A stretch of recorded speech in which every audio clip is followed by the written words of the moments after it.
Adakah boleh anak bayar zakat fitrah mak ayah? Boleh ke tak? Ayah kita ada lagi, anak nak tolong bayar. Tak boleh. Jangan mandar-mandar. Bagus tukang tanya ni. Okey, orang yang ada kesenangan, orang yang wajib bayar sendiri, tak boleh orang lain tolong bayar. Melainkan minta izin. Mak ayah kita nak minta izin nak belanja mak zakat 3 kali tahun ni.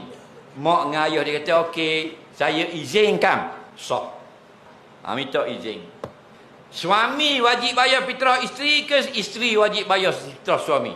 Suami tak? Maka bila isteri kita wajib bayar fitrah isteri, tak wajib minta izin dia. Tapi isteri tak wajib bayar zakat suami. Isteri nak tolong bayar pandai-pandai, tidak sah. Isteri kena minta izin suami, bang, saya nak bayar zakat terah abang tahun ni. Nak guna duit saya sekali. Boleh tak bang? Boleh. Sah.